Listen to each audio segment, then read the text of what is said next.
Everyone. We doing all right?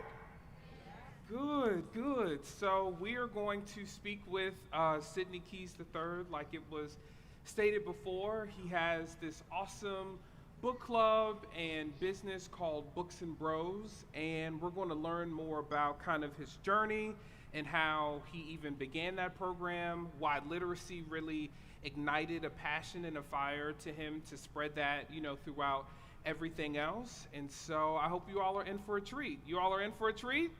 Yeah, all right. So Sydney, welcome. Thank you for making your way down here to the nation's capital. So kind of tell us about Books and Bros, but really like how literacy really got you excited. Absolutely. So I just want to first off saying thank you to everyone that made this possible today. I'm really excited and grateful to be here. And then how my passion for literacy kind of came about was honestly just growing up as 10-year-old Sydney. I'd always been around books. I'd always loved to read. Elementary school, I would read a book on the way to church. I would read a book in church if children's church wasn't open. So things like that. I'd always have story times from my mom to my grandma, Yeah. things like that. But as a kid, when you're reading all these different books and all these different stories, you begin to kind of see yourself as the characters. Yeah. And so when you see yourself as a character that doesn't look like you, that's something that I kind of came into. And I was like, wait, I like this book about Johnny and his dog, but Johnny doesn't look like me. Johnny doesn't Right. like the same things that I Johnny doesn't like. have an afro. Exactly. Johnny Yeah. does not have an He afro. doesn't have a high top with the None fade. of that. Right, None of right. this. Nothing like that. So when my mom saw this back in 2016, I was 10 years old in 2016. She brought me to the only African American children's bookstore in St. Louis called I See Me. Nice. And so when she took me there, it was a complete surprise to me. So when I walked in, I just saw all these books with characters who look like me, posters with figures who look like me. It just felt like I walked into a whole different world. Wow. And so being able to pick up a book and relate to the character in the story was something just mind-blowing to me. Yeah. And so being able to read a book about a black boy who became a millionaire through saving and investing his books, Yeah. but he also likes sneakers and things that I like that. Yeah. It was beneficial to me. And so I decided to create a club where I could talk to my friends about the books that I was reading, and it's grown into a international business in a sense, Nice. where we can have books like Books and Bros everywhere and have boxes being shipped out all across the states. Nice. And so Books and Bros started from that passion. And then how did you realize, okay, this is something more than just a passion? I guess even what was your first meeting like with Books and Bros? What was that experience? Yeah, I would say my first meeting was still memorable to this day. Now that I'm 17, even when I was 10 years old, I still remember it. Our first meetup was actually held in the book club itself. And so we had maybe about like 6 people show up, which at the time to me, I was like, oh my God, people actually showed up. So like, that's like something that already had me going. And so I was just even excited to be in that area. So it was me, my friend Mikey, and we had a little table set up with snacks. We were making money from selling chips and things like that. And then when the actual book club meeting started, it was just honestly amazing being able to see the impact that I was already making, and I Yeah. wanted to continue doing it. Yeah. And then I guess how did you know that this is a business? Like something that you can, either monetize or did you realize through the business is how you would be able to expand your reach? Yeah, well, initially, we weren't planning on Books and Bros becoming a business. Yeah. Although I'd always been involved around kind of around entrepreneurship. My mom's, she's a huge entrepreneur, blogger, all about making money in any way. Yeah. And so I'd always been exposed to it. I was even a photographer before it. So Oh, wow. I was like 9 years old running around at weddings taking pictures of people making like $20. So like things like that I'd always Oh, been wow. exposed to. Yeah. And so in creating the book club, we realized that books are not cheap. Yeah. And so Not at all. if we wanted to continue to provide books to our members, we Yeah. decided that it would be nice to have a subscription-based business, and so we would incorporate a box and snacks and partnerships and things like that. Nice. And so I guess what was the response after you launched it? Did like the sky light up, or like kind of what were some of the journeys in starting Books and Bros? Yeah, I would say in starting Books and Bros, it started off pretty strong. So the main reason why we were able to really begin the way that we were was because the first time that we went to IC, me and my mom took a Facebook Live video, which went viral with 65,000 views. Oh, wow. And we were like, oh my gosh, this is actually something. And so my mom was like, you can either do something with this 10 minutes of fame, or you can just let it die down and not do anything with it. Yeah. And so my mom, with her entrepreneurial spirit kind of going within me, I decided, hey, let's make a book club then. And so that's really how it was born. And news stories started to begin picking it up. It began to flourish over time. And of course, there was down moments, but I Yeah. think the media picking it up really made the book club flourish. Right. And so, I mean, and some of that media is, you're being very humble. Some of the media is like the Steve Harvey Show, Oprah, Good Morning America. Like, it wasn't just, bruh man with the iPhone. Like, so I guess when some of those outlets, reached out to you, was that nervous? Like, kind of, how did you feel about this spotlight that was now being put on you? I mean, yeah, I was terrified. So growing up, I was in the 5th grade. I had a speech impediment. I had a terrible stutter. So my first encounter with speaking is kind of in like a similar environment as this. It was like our maybe 4th or 5th meetup in the Microsoft store. Yeah. And so this was like the biggest meetup that we had ever had. It was like maybe like 30 people, Oh, wow. like packed in the like Microsoft store where we were holding our meetups.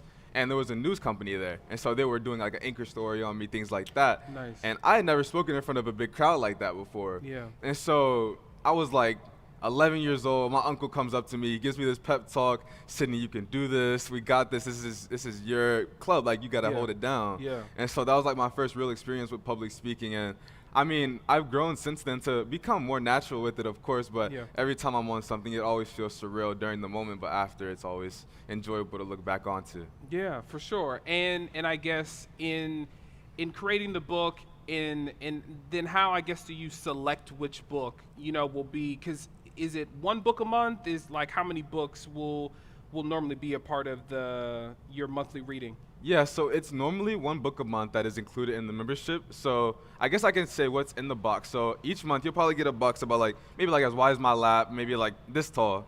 And so what comes inside of the box is, of course, a book that we choose for that month, curriculum that we develop to make sure that the boys are digesting what they're reading, things like that, snacks, so maybe we have like some chips or some chocolate, things like that, and then other partnerships that we might do for that month. So like an example would be like for Christmas, let's say, we have a Christmas box with maybe like some fake snow dabbled in there and like a snowman, just like placed aside to where all the boys are always excited for what's going to be inside. Nice. And so in creating that, I mean, it was just, I guess you could say like, we just wanted to make reading fun. So that's Yeah. really what we wanted to go for. Yeah, and I guess moving it into an entrepreneurial space, kind of what support did you have? Was it just friends and family, or were there other people that saw you on the news and the media and immediately wanted to, support the effort? Yeah, I mean, I think I would be remiss to say that I didn't have support. My mom was my hugest supporter. She's Hey, my Mom, day one. You can give her a listen. clap. She's my hugest supporter, so we're kind of like Bonnie and Clyde, partner in crime right here. And so anything that I've been able to do this entire time was thanks to her as well. Nice. And also I would give thanks to my community back in St. Louis, where Yeah. I'm born and raised. Yeah. They always come out, family, friends, help facilitating the meetups, as well as just anything that I needed help with. Yeah, nice. And so I guess how big is it now? Like, I know we had the 65,000, viewers on the first video. Are you doing like any other like visual components, or I guess how do you like measure the growth of, or the impact of Books and Bros? I mean, I guess how we can measure the growth is like number-wise, we've been able to reach over 700 memberships. Wow. So that's like the number that we've like encountered through the whole That's huge. Yeah. age of Books and Bros. Yeah. And so I guess like the impact, honestly, impact for me is just seeing boys smile Yeah. when they like see something that I'm doing. So like seeing the impact that I can make is either like educational, we get Yeah. feedback from parents, hey, my son's reading scores have improved since he's joined the book club. Yeah. Hey, my boy's behavior has improved since he's joined the book club. Things Yeah. like that are always just beneficial to hearing, and like it's just amazing hearing. That's because that's like the reason that we started it, and so Yeah. it's nice to hear that it's making an impact. Well, and I saw in one of the interviews that there was something about the book mentors. Yeah. Can you kind of speak to even why that was important for you to pull in like older black men as well? Absolutely, it's extremely important. So the aspect that you're talking about is called big bros. And so essentially to be a big bro, you have to be like an older black male who essentially helps facilitate the book club meetups. And so these are normally like, they can give you advice on certain topics. So like my uncle was one, and like my stepdad was another one, or like even like a businessman, just like anything that you're interested in. We always try to bring in a wide range of like black men that the boys can look up to, ask questions, ask for Yeah. advice, anything like that. But also if they're acting up, they can pull them to the side and be like, hey man, get your act together. Why are Right, you right. doing this? Stuff like that. Absolutely. And so you were also featured a part of this Marvel project. Can you kind of speak to that, since that is Amazing. I mean, because did you see Ant-Man? Did you like it? Like, what was your response? I've not seen Ant-Man yet, but I would definitely love to see it. I mean, the whole experience with Marvel was just completely surreal because the whole reason that I created Books and Bros was to see myself in a book. And so when Disney contacted me saying, hey, we want to make a documentary Oh, about wow. your story, Yeah. about the book club that you started in your hometown, and we want to make you into a Marvel superhero, I'm like, what? Like, that Yeah. is just crazy to me. And so whenever they first came in, my mom actually thought that it was like shady. So like we didn't want to do Yeah, anything like, with what them. is 'Cause, this? Like- it's just I'm gonna put you on blast just a little bit. So they Go like for it. cause like it's not her fault entirely. So they came, they emailed us, and they couldn't tell us anything about Disney Plus because at this time, like nobody knew Disney Plus was a thing. It was like you had to sign like an NDA, like none of that. So like they made it like super vague at what they were doing. And so they were like, we just want to make a documentary about your son. That's like all they said essentially. And so my mom like gave them the side eye, didn't even respond. And so they ended up contacting us, doing an interview for more information. Oh, wow. And we decided that this is like actually something huge that we Yeah. could make an impact in. Yeah, yeah. And so with creating the Disney Plus documentary, they filmed for maybe about like a year and a half. Oh, wow. Up at my school, in my hometown, just like anything. Like if you watch my documentary, you can hear my Yeah. voice change throughout the course. So like in the Yeah. beginning, it'll be high, then low, and then high again, like things I like mean, that. you're going through puberty because you started this, what, at 7 and now you're 17, right? Yeah, I started at 10 years old and now 10. I'm 17. But Yeah. yeah, so it's been a minute now. I've done this basically like over half of my life, and so I guess it kind of has grown with me in a sense. Yeah, and so I guess even from the authors that you featured or that you've been able to, I guess, connect with, like, what's been their response to Books and Bros? Yeah, absolutely. I mean, the first author that we really ran into, he's kind of like my partner in crime too, is Ty Allen Jackson. Okay. So his book was the first book that I actually picked up in the bookstore, which is called Danny Dollar, Millionaire Extraordinaire, Lemonade Escapade, which the cover of the book is quite literally a black boy who looks like me on the cover of $1 million bill. Yeah. And so when I walked into the Oh, bookstore, yeah, it's on the screens if you all On want the to see it. sc- oh. Yeah. right there. So it's literally like I saw it and I walked in. I'm like, oh, money, a boy who looks like me. And so that was the book that I picked up first, and I read it, and it's actually a book about financial literacy. Right. And so being able to learn about financial literacy as a 10-year-old boy with a boy who you can relate to, because Danny, the boy in the story, likes sneakers like I do. He Yeah. likes like all these other things, but he's also smart with his money. So like Yeah. when his sister asks him for a couple dollars, he'll charge interest whenever she's paying him back. And so like Oh. things like that, like it's like a fun little book to read, but it also Yeah. is very like educational. And so it's Imparting a some great some read. some ideas and some thoughts about how to progress yourself. And so Absolutely. I guess what even inspired is reading all of those books. Is that what you inspired you to write the book, or how did you even begin that process? Now knowing that I'm sure you've read like thousands of books at this point, how did you know that like, cool, I now want to publish my own book? I mean, initially what really made me publish my first book was honestly, I just always wanted to see myself in a story and write the story.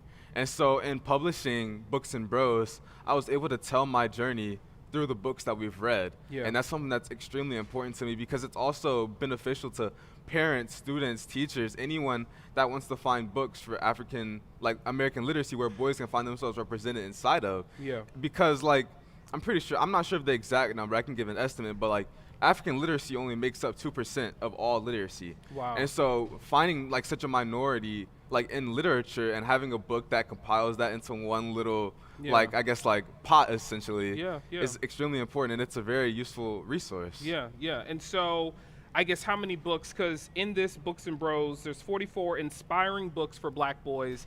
How did you come up with the number 44? Is that because of President Obama? Like what? Tell us all about the how you even got to 44 books. Well, now that you say it about President Obama, I never even thought about that. So Oh. you just brought that on to me. Okay, That's well, you know, I need amazing. my 2%, you know. But no, like, But I mean, we just decided to write about each book that we've read in the book club. And Got so it. each book that's inside of the book is also inside of the book club that we started, Books and Bros, that I've been hosting since I was 10 years old. And so Wow. we decided to write about each one, yeah.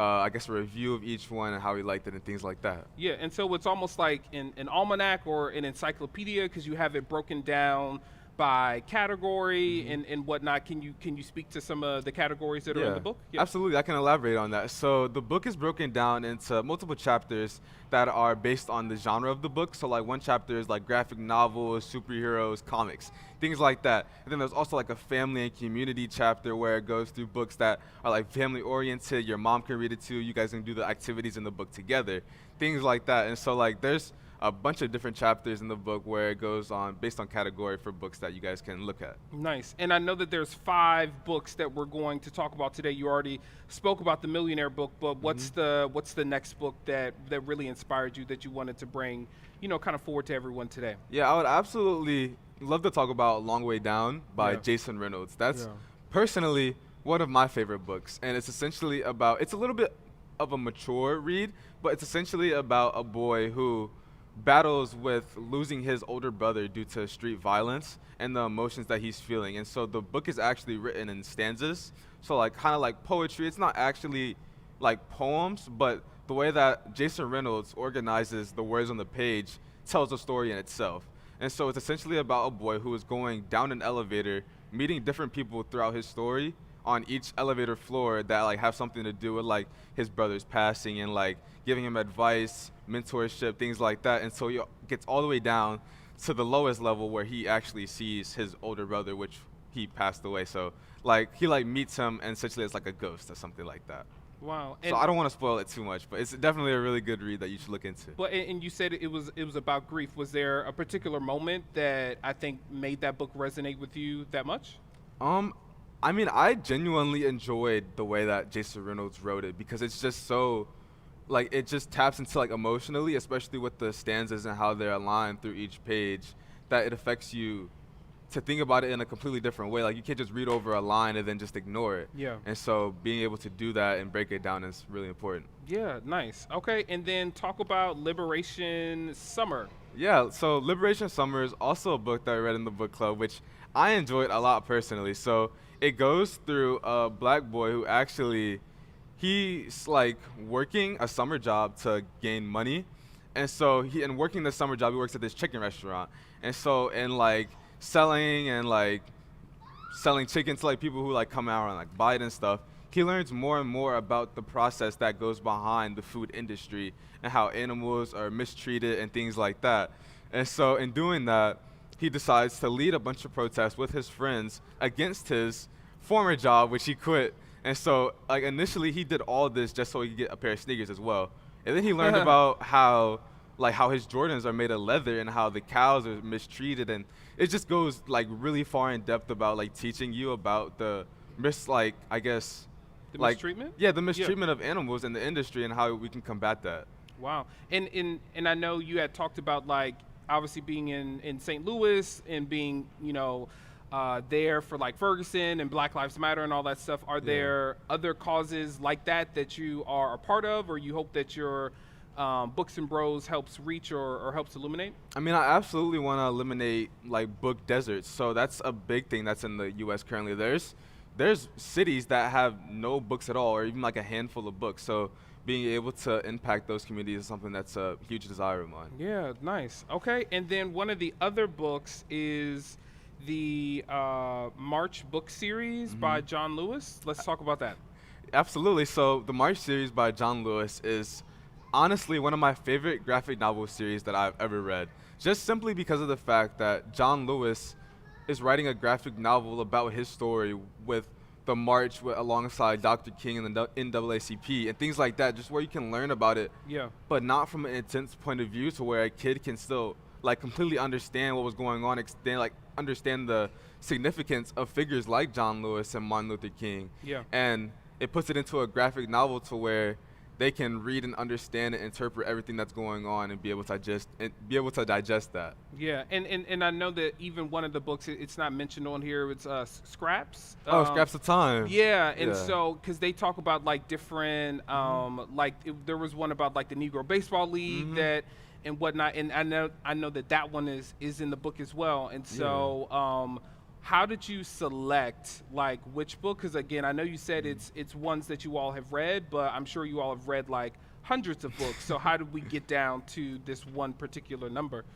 like selecting a book each month for the book club. Yeah. I mean, we've kind of changed it up honestly throughout the course of the book club. So initially we would have like little votes. So with the Scraps of Time series, that was one of the first series that we ended up reading in the book club. And so in reading Scraps of Times, we loved that series just so much. We had to literally have debates on which book to read next of the same series. And so just things like that, we would Yeah. always kind of like discuss which book that we wanted to read next. And also, if I see a book that we maybe have not read much in the genre, then I'll be Yeah. like, oh yeah, this is a great book. I think they'll love this a lot. So sometimes I make the executive decision, and they'll be like, hey guys, I think this is this is the book for this month. Yeah, like this this is a is a great good book to one. introduce. Yeah. And they'll be like, okay, and try it out. So, And so how do you pick a good book? Is it like reading the first 2 chapters? Is it, you kind of go with familiar authors that you enjoyed? Like, how do you even select a book that you're going to read for enjoyment? I mean, it's not too complicated of a process. Sometimes we will get recommendations from authors. Of course, authors send their books in a lot for the Yeah. book club, so they'll ship their book to our house or anything like that. Be like, hey, I think this is a great fit for the book club, and I'll read maybe like the first couple of chapters, read the back, see if it's like a good fit for the demographic that we're targeting, of Yeah. course, and then also like if it's gonna keep their attention, something that's gonna catch it and hold on to, as well as provide something like educational in the book that they're reading. Like they can take something away Yeah. from this book that's going to be in the book club. That's like a huge factor in determining it. Yeah, and the last book that we're going to talk about is Shuri by Nick Stone, right? Yeah. So what about that book? I know I mean, you're a Marvel superhero, so that's evident. But what about that particular book or that author, and why are they included in this book? Well, first off, Nick Stone is one of my favorite authors personally. She's an amazing person. I'm meeting her in person was probably like one of the best experiences. Oh wow. And as well as Shuri, of course we all know Black Panther, and Yeah. so Shuri is shown in Black Panther as like really into STEM. Yeah. She's extremely smart, intelligent, does everything. I don't think that T'Challa would be able to do anything without Shuri. Yeah. Essentially, and so I really love that Marvel gave Shuri her own book. Yeah. Like talking about her story with being the princess of Wakanda, and as well, this was before Black Panther too, so she wasn't the Black Panther yet inside of it. Yeah. But being able to have a book that talks about Shuri and like what she's going through, because Wakanda is a pretty kind of like I would say conservative, just like in the way that the monarchy is like based. So like princesses aren't really meant to be doing like engineering, things like that. And Shuri's like, nah, we're down with all of that. And so like she's like really like a trailblazer in a sense, being the head of technology in Wakanda and developing all these different technologies with vibranium. Yeah. And it goes through in the book like saying like how she's a warrior too and how she can be important. So Yeah. I really love that they wrote a book about her. And did you read any of the books that were authored by Ta-Nehisi Coates and? I have not yet. Yeah. I would definitely love to though. I have not gotten around to reading any of her Okay, yet. no, and it's totally fine. And I think at this point there's a question and answer period. You all may have some questions that you want to ask the author. We have a mic. We can just raise your hand and we can come to you, Mom. Hi, and congratulations. Thank you so I'm much. a mom of 2 sons, 23 and 9, and so I'm very inspired by your story and your mom's story. Is there a meetup in this area that the boys can go to? So there is no like meetup that I guess like in this area. So Books and Bros currently right now we're functioning virtually. So we switched to virtual after the pandemic. So right now we're getting back into switching in-person meetups again.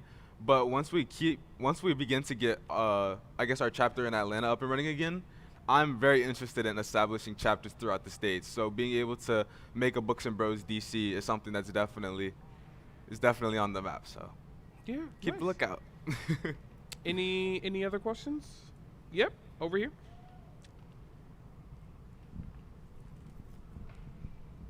Hi, my name is Amari, and what is like your goal for making books?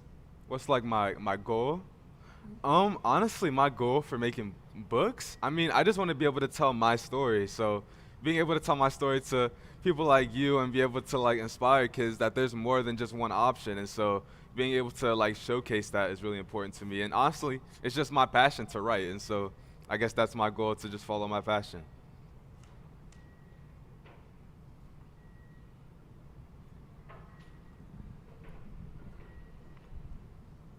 What's up, man? How you doing? I'm Jason Reynolds. I don't have a question. I just wanted to say I'm proud of you, man. I came here, I was like, all right, let me go check him out, see what's going on. And yeah, it's amazing to see a young man doing what he's supposed to do, right? Taking care of his folks, taking care of the community, looking out for other young men, trying to make sure that we get a fair shot, right? Like producing things that we might engage with, right? And I just think it's important to make sure that you know that we watching, right? We cheering for you, we rooting for you, whether you see us or not. Shout out to your mother. I like that y'all got y'all thing like me and my mom. I love that. And I just wanted to give you some love, man. And before we get out of here, man, I'd love to chat with you a little bit. Yeah, for absolutely. sure. Thank you. I for mean, coming did you wanna come up and ask him a couple of questions? I mean, look, I ain't come here to work. You know what I'm saying?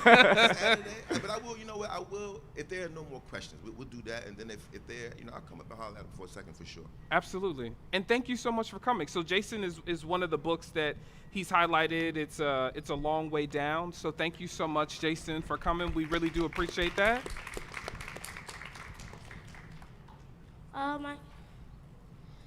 My question is Books and Bros your only book, or do you have other books? So my first book that I actually self-published is called Cool Bros Read. So that's a little bit of a shorter book that I wrote, but essentially it just talks about my story with finding my passion for reading and then all that leading up to the creation of the book club. So technically, Books and Bros is my second book.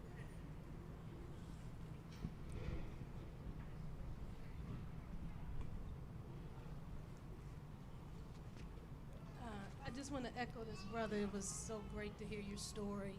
And I'm so proud that you picked up books and not a tablet. That's kind of a struggle this is my grandson. So how can you explain the process of unlocking your inner imagination with books instead of going to a tablet or an iPad that's guiding you through someone else's imagination? Yeah. And how you're missing out by leaving what's inside of you in there and choosing an I this or E that. Yeah. Absolutely. So I mean, growing up and like reading different books, I never could really imagine myself in so many different places. And so being able to read a book about a character who is in Brazil or in Africa or in some like places, it kind of like essentially places you there if you use your imagination. And that's something that I really found like that was fun to me. And so being able to use your imagination in so many different ways, it's refreshing in a sense. But of course, there is a little bit of a balance. So I mean, when I was a kid, I was on my laptop too, but I also did love to find a good book as well. Like if I'm in the car, I pick up a book and start reading it and imagining it like a movie inside of my head. That's like what I really enjoyed. So like being able to flip through like panels and things like that was really interesting to me. And I think that if you want to get more into reading, definitely think about it in that way. You're just watching a movie in the pages of a story. And so. What is your favorite book out of all your books? My favorite book? Mm-hmm. I have a lot of books that I really enjoy. Long Way Down is definitely one of them. I also really enjoy Denny Dollar and Super Duper Kid as well. Cool.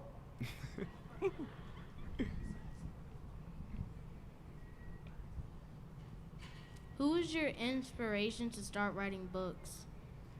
My inspiration to start writing books? I'm not really sure. I mean, I've always been around literacy, so I think honestly I could give credit to my mom and my grandma for giving me inspiration to begin writing books because they were the ones that initially sparked my love for reading. And so being able to give them credit for that, reading to me every night, always making sure there was a book in my hand accessible to me, but never forcing it upon me, was something that was like really important. And so definitely I'll give them credit for my inspiration. Was this your childhood dream? My childhood dream to write books, or you want to elaborate? What do you mean? What?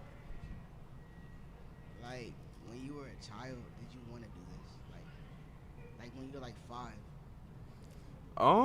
When I was like 5, did I want to do this? I mean, When I was 5, I just liked to read. Like, I mean, it's definitely grown into a crazy like endeavor, like a passion of mine to continue and expose that to other people. But I mean, it's kind of just grown with me in a sense, and so being able to start this and continue pushing it in so many different directions is something that's important. So that's kind of what it's grown into. My name is Jacob, and what did you mean when you turned it into a business? Like, were you selling the memberships? Oh, yeah. So whenever I turn the book club into a subscription-based business, so each month to your door, you'll get a box inside. So like if you're in the book club, then you'll get a box, and inside of the box will come the book that we're reading for that month, as well as curriculum, snacks, and any partnerships. So like one month we partner with like a Russian cookie company, and so like they put like little packs of like chocolate cookies inside of each box. Just things like that. So like we always have fun little partnerships that you can look forward to inside of the book. And was that after like the first or second meetup you realized that like this is a business, or kind of what happened for you to realize, okay, cool, we're still going to do the meetups, but there's something, you know, more business that can grow from this? I mean, the true spark that really began me creating Books and Bros into a business was honestly just funding. We just needed a way to continue to keep the book club operating, because giving books to each of our members, we learned that books are not cheap to like buy for each person, and so absolutely. continue running it, membership fee was pretty like that would be pretty beneficial to have. So that's kind of the main motive.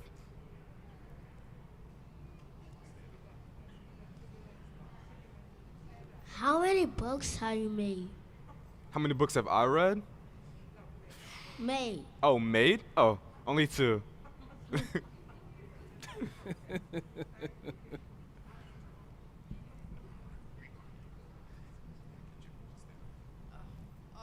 How many do you plan on doing this in the future by chance, like in the future, like as your dream, like you plan on doing this like in the future?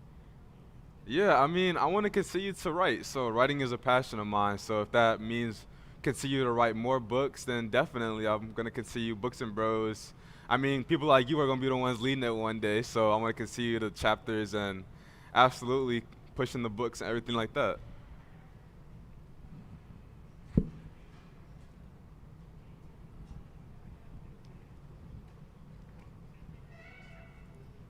What was your biggest struggle in getting these books published? My biggest struggle in getting them published? I mean, the first book I self-published, so it was not that difficult to publish it. The second one, the publishing company actually reached out to me to write the book. So, I mean, I'm not sure if I can say that like it was difficult, but definitely writing the book was a long process. So I guess that was probably like the hardest part, just sitting down and putting it all down on paper and always revising it and editing it. And did that take like a year? Was this like 6 months? Is this like over the process of 3 years? Like kind of what length of time did it take for you to compile this one? Books and Bros took about a year to write, so that's with like the entire process of editing and revising as well as just writing it too. Yeah, and then who's the illustrator? Is that someone that you already knew, or is that someone that the publisher kind of connected you with? Yeah, so the publishing company found an illustrator to do the illustrations for the book, which are just amazing. So I'm really grateful. Yeah, no, they're for phenomenal. I mean, I hope you all get a chance to at least check them out. Like they're all, you know, the detail is on 1,000. Yeah. Who was your most favorite author? My most favorite author? Jason Reynolds is probably my favorite author. I like him a lot. So. My name's Gavin, and how are you feeling when Disney messaged you?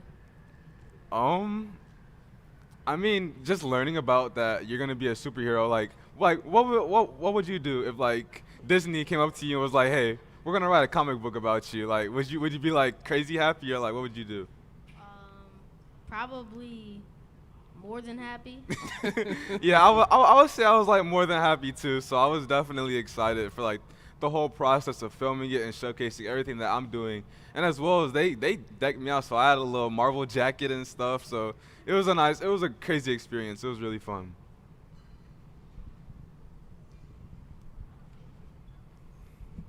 Thanks. My name is Kevin Hauser. I think what you're doing is great, super inspired. You know, I share the same story that you had when you found a book with a black face on it. Yeah. For me, it was Black Boy, and you know, it literally changed my life. But just on the question of partnerships, so I understand that's part of your kind of your club membership, and then also the part about this story where you went to the first, I guess the only black bookstore in St. Louis. Do you see anything like in the future as far as partnerships for other black bookstores? So like, you know, I grew up in Houston. We had kind of like a Shrine of the Black Madonna. There was one in Atlanta. Here, there's Mahogany Books. Just, you know, anything as far as, you know, partnerships with, you know, those smaller, you know, black-owned, black-focused bookstores. Yeah, absolutely. We love to partner with any black-owned bookstores that we can find, as well as amplifying their voices and ours at the same time. And so being able to find bookstores across the states and different states and cities and things like that is extremely important. So if you know any bookstores that are willing to collaborate, anything like that, just don't be afraid to let them know that they can reach out. So. Hey. Hey, Mom. Hi, Mom. I ended up with the microphone. You want me to call? Okay, I'll come Yes, up come with on, it. come on. Hey, y'all. Being the ultimate mom right now, first I want to say thank you all for being here. As a mother, I'm going to hold back my tears, but it makes me very proud of you, you know, and I'm thankful for all of you for showing up for him. I wanted to, you know, just kind of chime in a little bit on a few things. First thing, all the black boys who are here, I'm happy to see you all, and I would love to. I think one of the missions of Sydney's and mine is to ensure that he's not an anomaly, so like he's not, you know, one of one. So we want to see each and every one of you boys, you know, be in a position, you know, like Sydney has been blessed, you know, to have the opportunity to advocate for himself, to stand out and to inspire, you know, other boys to go after their dreams. So with that said, we don't have any physical chapters just yet, but it's been one of Sydney's dreams to have chapters around the country. And with it being somewhat post-pandemic, we will be looking for like ambassadors in a sense. So you can lead a chapter. So if you reach out to us on our website, Books and Bros, I'm sure they'll pull it up on the slides here soon, but it's just booksandbros.com. We have a contact page. Everything comes to me, so I'm momager. But we would love to have, you know, your support and your voices and your perspective, because Books and Bros is youth-led. And so with that said, I don't confirm anything without Sydney's permission, unless it's a surprise like Jason Reynolds, which that was a surprise for me. But I just wanted to make sure that I chimed in from that perspective. And also just with Sydney, I don't think he dreamed of becoming an author, but one thing as his parent and as his mother, I did raise him as a single mom, so I had him when I was 17. And no matter what our circumstances looked like, I always wanted to make sure that he knew he had choices in life and that he was able to have opportunities. So if that meant that we lived in a one-bedroom, that didn't limit his opportunities in life, you know. So I think it's humbled him and given him a different aspect, a different outlook in life. But I think him understanding that he has choices and a voice that matters has been our personal mission, and it's also our professional mission within Books and Bros. So I just want to be sure to say that. Anything you want me to say while I'm up here? Not that I can think of. I Okay, think you he's hit all, kicking me the, out. hit all the good points. All right, thank you. No, thank you. Mama. I think. Are you talking about on the Disney Plus documentary? Oh. So that came out a couple years ago. So you can still watch it now. It'll be under the Marvel Hero Project. So I can speak about it a little bit more. So Disney essentially created a series called the Marvel Hero Project, where they essentially found like 20 like kids across the world that are doing like amazing things in their community, and they brought them all together to essentially, or they didn't bring us together, but they went out to like each like represent like, I guess like separate state or city or wherever you were stationed, and they filmed about each and every one of us. And so they made all of us into Marvel heroes, gave us our own jackets, made us like comics and things like that, animated us. And so they did this for each and every single member that was inside of the series. Oh, wow. And so you're able to watch every episode under the Marvel Hero Project. So you'll find my episode called The Spectacular Sydney. That's the name of my episode. That's my superhero name. Yeah, and it's on Disney Plus. So if you have a Disney Plus subscription, or you can do a free trial, and I'm gonna just leave that where it be. But it's on Disney Plus, and you can just search for Spectacular Sydney, and it'll pop up, and you'll see the comic. And what superpower did they give you? So the superpower that they gave me, they said that I can read, like, whatever I read, I gain the power of it. So, like, actually in the comic, we only had, like, a limited, like, supply of it. But on the comic book that, like, they made for me, they had me reading different superheroes, like, reading about different superheroes and taking their powers. And then, like, putting on their suits of armor and, like, things like that. And, like, so, I mean, like, I'm fine with that. That's a pretty cool power. So I'm good with that. So. Nice. Gavin?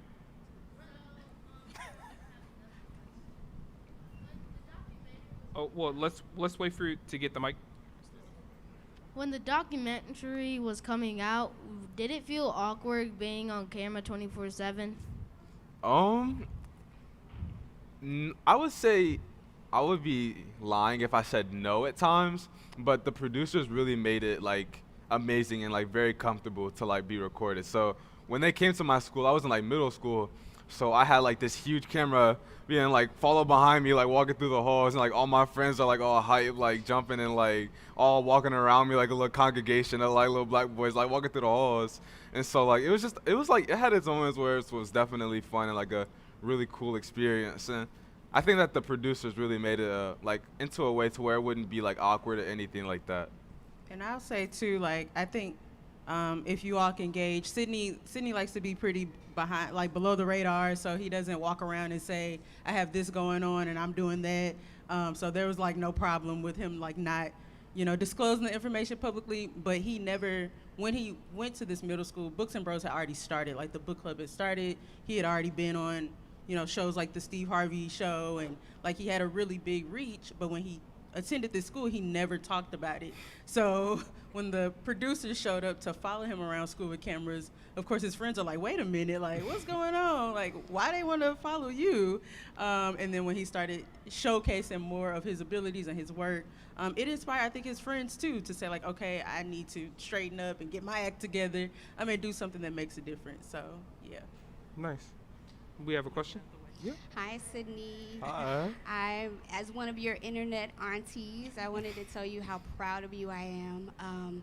I noticed that you have a Support Black Colleges sweatshirt on, and you're 17. So I wanted to ask you what Black colleges stand out to you, what you kind of think of in the next couple of years. You have such a bright future ahead of you, and we are rooting for you from the internet. Nice. So I definitely did just do a tour at Howard yesterday. Nice. HU, yeah, come on, But I'm still very open to many different colleges and HBCUs. Nice. And so with that, we are going to wrap it up for the question and answer portion. And really just thank everyone so much for coming. This has been a phenomenal conversation with Sydney. Thank you again, Jason, for coming out, and everyone. I know we kind of had some inclement weather happening, and when the snow starting, we like, oof, we really coming or not? So thank you all for your dedication and for your commitment to being here, to hearing about his story, and supporting his passion and everything. And so on behalf of the DC Public Library, I, Thomas Squire, I thank you. Sydney, thanks you as well. And we hope that you all have a safe evening. And then he'll have books over there. Please grab Sydney a will be book. signing. Please, sign up for the Books and Bros. Take your photos, all of that stuff. We really encourage you to still stick around, but this portion of the engagement is ending. So thank you again. Thank you. Thank you. Please give another hand. Also